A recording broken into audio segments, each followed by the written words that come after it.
విజయవాడలో బొత్స మాట్లాడుతున్నారు. ఆ లైవ్ చూద్దాం.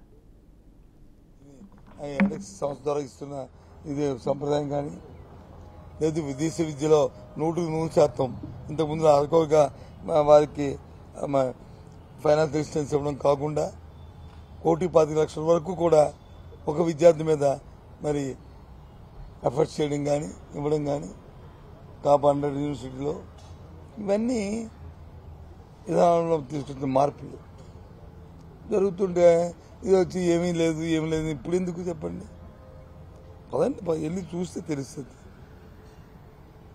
అక్కడ ఏం జరుగుతున్నాయో స్కూల్స్లో కానీ కాలేజెస్లో కానీ. ఇంకా ఇంకా ఇంకా బాగా జరగాలని మా కోరిక, ఇంకా పకడ్బందీగా జరగాలని మా కోరిక. టీచర్స్ని వచ్చి ట్రైన్ చేయడం కానీ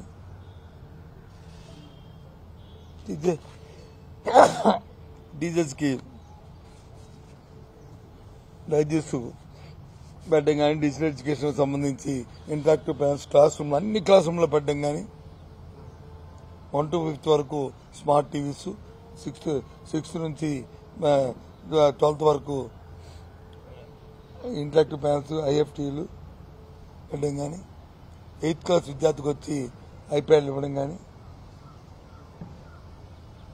తద్వారా వాళ్ళకి కూడా కంప్యూటర్ దీంతో నాలెడ్జ్ని పెంచడానికి ఇవన్నీ ఇస్తున్న మార్పులు. ఇది ఏ దేశంలో ఏ రాష్ట్రంలో జరగట్లేదు, మన రాష్ట్రంలో జరుగుతాయి. అవన్నీ ఉంటే అవన్నీ మర్చిపోయి ఇదిగో ఇంతమంది పిల్లలు తగ్గిపోయిన ఇలాంటి ఎందుకు చీపు రాసుకోవడం అనేది అది కరెక్ట్ కాదనేది దయచేసి చెప్తున్నాం. ప్రజలకు కూడా తెలుసు. అందుకే అంత పెద్ద ఎత్తున మన ఇది జరుగుతున్న అన్నిటికీ అంత పెద్ద ఎత్తున మహిళలు కానీ పిల్లలు కానీ పెద్దలు కానీ వచ్చి ఈ ప్రభుత్వాన్ని ఆశీర్వదించారు అని అది ఆశ్రయించారు. లేదు మీ విద్యా విధానం ఏదంటే ఇది తప్పు, ఇది పెట్టడం తప్పు అని చెప్పండి. మీరే చెప్పారు ఇంగ్లీష్ మీడియం తప్పు అన్నారు, మళ్ళీ ఇంగ్లీష్ మీడియం ఓకే అన్నారు. ఇప్పుడు నేను చెప్పిన దాంట్లో ఏది వద్దంటారో చెప్పండి. అవి ఎందుకు మరి అంతకుముందు అధికారులు ఉన్నప్పుడు ఎందుకు చేయలేకపోయారు? ఎందుకు ఆలోచన రాలేదు మనకి? సో అది కాబట్టి మా ప్రభుత్వం దేశంలో ఎక్కడ లేని విధంగా 5 సంవత్సరాల్లో జరిగిన విషయాన్ని చెప్పి దాని మీద మేము మళ్ళీ ప్రజల దగ్గర తీర్పుకెళ్ళాము. తప్పకుండా మాకు పాజిటివ్ జరుగుతుంది. ఈ ప్రభుత్వం మళ్ళీ జగన్మోహన్ రెండోసారి ముఖ్యమైన ప్రమాణ స్వీకారాన్ని చేస్తారని 9వ తేదీ నాడు 100% నమ్ముతున్నాం. అది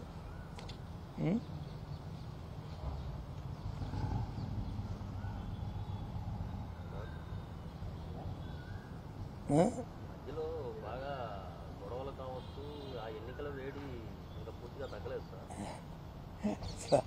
దేశాలకు వెళ్ళిపోయినా లీడర్లు అదే ఈ గొడవలకి అసలు ఇంతకుముందు ఆంధ్ర రాష్ట్రం ఏర్పాటైన తర్వాత నేను రాజకీయాల్లోకి వచ్చిన తర్వాత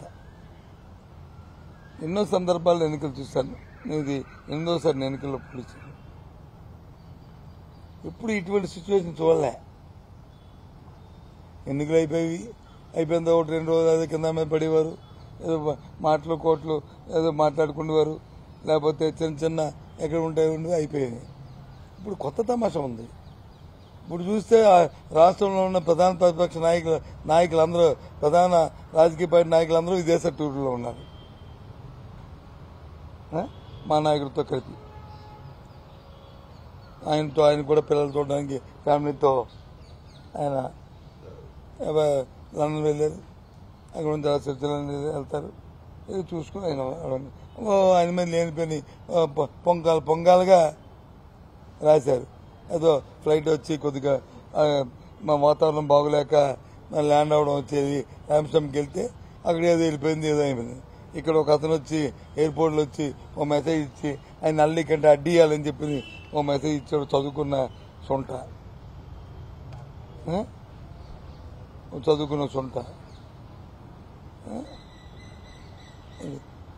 తిరమసు. నేను మన్నాడు చూస్తే మళ్ళీ మన్నాడు పత్రికల్లో మన్నాడు కొన్ని టీవీల్లో చూస్తే కొన్ని వార్త చూస్తే చంద్రబాబు నాయుడు విదేశాలు ఈయనండి చెప్పారు, ఈయన ఎక్కడ పారిపోయారని చూసాం. ఈ చంద్రబాబు నాయుడు చెప్పా చేయకండి అప్పుడు చెప్పా మరి అది వచ్చి కొన్ని పత్రికలు రాదు. ఇది అదే చెప్తాను నేను కొన్ని పత్రికల్లో ఉండు అదే ఈయన వచ్చి అక్కడికి రాడరా బాబు అని చూస్తే ఆయన వచ్చి అక్కడికి ఏ దేశం వెళ్ళాడో కూడా తెలియదు. అమెరికా వాళ్ళు వచ్చి ఆ తానాకు సంబంధించిన ఇంతకుముందు తెలుగుదేశంతో సంబంధాలు ఉన్న నాయకులు వచ్చి వాళ్ళు వచ్చి మా అమెరికా రాలేదని అంటారు, వీళ్ళు వచ్చి లండన్ రాలేదంటారు. మరి ఎక్కడికి వెళ్ళాడు నాకే తెలియదు. ఇప్పుడు మీకు తెలుసు ఎక్కడికి వెళ్ళాడండి, మీకు కూడా చెప్పలేదు. ఎక్కడికి వెళ్ళాడు అప్పటికి వచ్చి ఆచూకీ లేదు. రేపు రెండో పత్రికల్లో వెళ్ళలేదు. ఆయన ప్రధాన ప్రతిపక్ష నాయకుడు. ఎక్కడికి వెళ్ళారు చంద్రబాబు నాయుడు ఆచూకీ కొనుక్కున్న వారికి పారితోషిక పొండి అని ఒక అడ్వర్టైజ్మెంట్ చేయాలి. ఏంటి ఇక తీరమ్మ చూస్తే నేను వెళ్ళిపోయాడు కొడుకు ఎక్కడ ఉన్నాడని చూస్తే ఎత్తకంటే ముందే పారిపోయాడు అతను. ఆయన భార్యను తీసుకుని ఆయన వెళ్ళిపోయాడు ఎతనికంట ఓ 3 రోజుల ముందే. ఇంకా సెలబ్రిటీ వారు కూడా ఎక్కడికి వెళ్తారని ఏదో అవార్డుకి వెళ్తారని ఏదో టీవీలో చూశాను, ఏదో ఏ టీవీలో చూశాను, అది చూశానమ్మా. సెలబ్రిటీ ఎవరు సార్? అది అది సెలబ్రిటీ ఎవరు సార్? చెప్పారు ఏంటి ఆయన ఏదో అవార్డు తీసుకుని వెళ్తాడని చెప్పి ఏదో టీవీలో చూసాను, ఆయన చూశాను. ఇలాగా అందరూ వెళ్ళిపోయారు. నేను రాష్ట్ర ప్రజలందరూ కోరుతున్నా ఏంటంటే ఎన్నికలు అయినాయి, దయచేసి అందరూ సమయం పాటించండి.